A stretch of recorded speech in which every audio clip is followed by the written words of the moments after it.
Well, the moment's here that we've all been waiting for entirely too long, because sometimes it just loses momentum, but not in this case. Sunday night dropped the episode we've been waiting for, Last of Us, Season 2, Episode 1. Let's fucking talk about it. And before we go any forward, please remember, spoilers are ahead. You've been warned. Let's get into it. So, again, the moment is here. Episode 1, we've got our crew coming back, Pedro Pascal, Bella Ramsey, Gabriel Luna, all our OGs from Season 1. The second season picks up about 5 years after Joel saved Ellie from the Fireflies and took her to safety at Tommy's commune. Since then, the pair have survived, they've adjusted to town living, but it's not without its own struggles, as we see the breakdown of Ellie and Joel's relationship throughout the episode, and we will continue to see it throughout the season. Here we have Joel seeing a therapist played by the great Catherine O'Hara, and in a scene that had a really cool Easter egg in that she discloses that she hates Joel. She's got him as a patient, but she hates him because Joel killed her husband, Eugene. And if you know, you know, her husband in real life is Eugene Levy. Which is a really cool, again, moment there. But we also have Ellie, who has, at this point, a big crush on Dina, played by newcomer Isabel Merced. And, of course, there's always a threat of the infected to deal with, which we get a couple of moments within the first episode off the bat. Oh, and by the way, there's also a woman named Abby, played by Caitlin Dever, intent on killing Joel. Slowly. You just can't forget that. Who is another great addition to the show. All in all, I really enjoyed the vibes of the show, and I'm still enjoying our cast. My biggest hiccup so far, though, is Bella Ramsey cast as Ellie. And not that she's not a great actress, it's just the look itself. She has this look that looks too young for the character's own good. In the first season, you could get away with it, but it's hard to get away with in season 2. Season 1, she's 14, close enough. She's supposed to be 19 now, and she's technically 21, but she still looks 14. Also, in the sequel, she's older, she's tougher, and far, far more dangerous than in season 1. Again, Bella Ramsey's still pretty small and still looks younger than she actually is. She's also written a lot differently than she is in the game.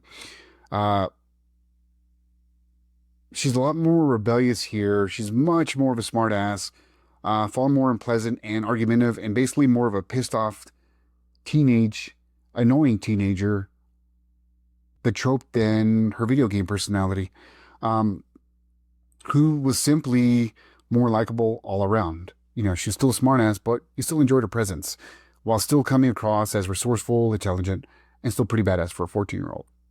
I still think Kaylee Spaney from Alien Romulus and Civil War would have been a far better choice. Great acting skills. If you've seen either one of those movies, got the look, and could definitely play both of the range of before and after, in my opinion. Just, again, my 2 cents. But overall, the rest of the cast nailed. We have a lot of great cinematography shots. We've got a lot of Easter eggs, including one where Ellie's in the garage. Joel comes to her, and she's fixing her gun up and modding it and cleaning it just on the workbench, just like in the game, which I thought was really cool.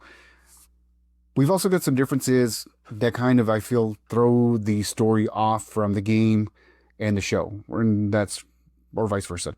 In the opening moments of the game, Joel sits with an unstrung guitar. He's cleaning his deck while he relays to his brother, Tommy, what happened with the Fireflies. He tells Tommy about the lie he told Ellie, and then utters one powerful line when Tommy asks,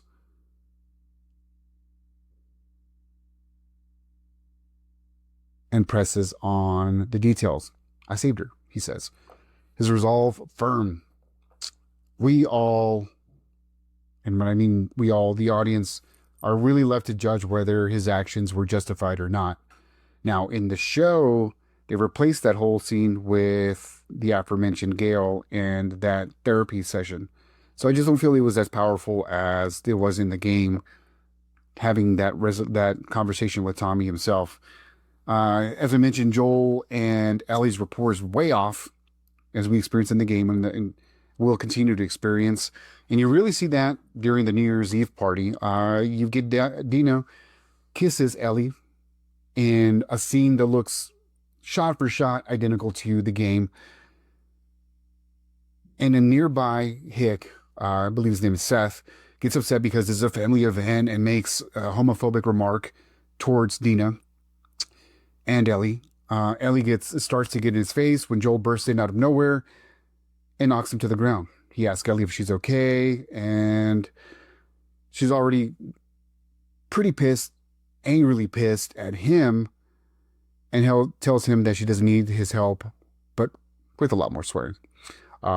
She pretty much says, I don't need your fucking help. This is very similar to the game version, but different in one key way that was kind of weird. In the game, all of that happens, but Joel just shoves the man, telling him to get the hell out, and Seth gets back in his face before Maria breaks it up. Not as aggressive. Versus the show where Joel just comes in like a bat out of hell and shoves him to the floor. A lot more aggressive, which is weird. I don't know why they would make that decision when that's not really in Joel's character. Like, he's angry, but not to that point, and nearly not at this point in his life, or he shouldn't be. So that was kind of off.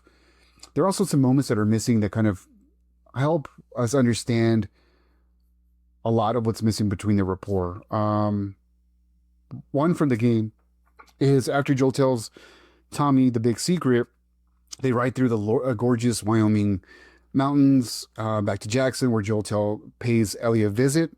This is kind of somewhat after the first game, but before the big 4-year jump.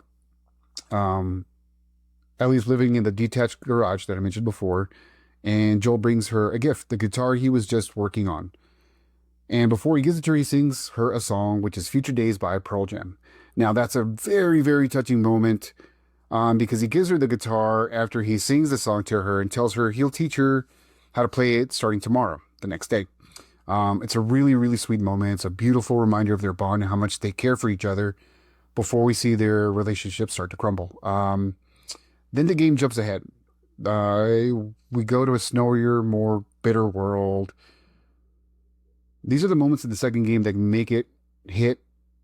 All these other moments hit so hard. It's these very tender moments. And what a perfect song for Joel to sing to Ellie, right? Who saved him from herself as surely as he saved her from the Fireflies. And it isn't here in the opening of season 2. And without it, it just kind of throws things off. And hopefully we get to experience it through a flashback, just like in the games, and make that moment stand out and see what their relationship was about as we're going through the experiences. Overall, like I said, a great start to the season. We did have, again, some really cool moments, including something I'd like to see a lot more of, where we had a complete reenactment of Ellie in the grocery store coming across a clicker. A lot of horror moments, jump scare moments. We need more of those. And from the season preview that we got at the end of the show, I feel like this season is just going to come at us fucking hard. We already know it's going to hit us hard emotionally. Again, if you've played the game, you know what's ahead, and it's going to suck.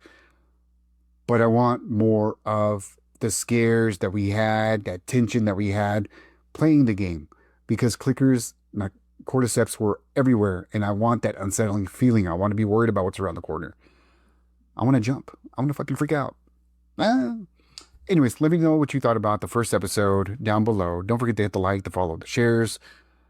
And until the next alert, appreciate you.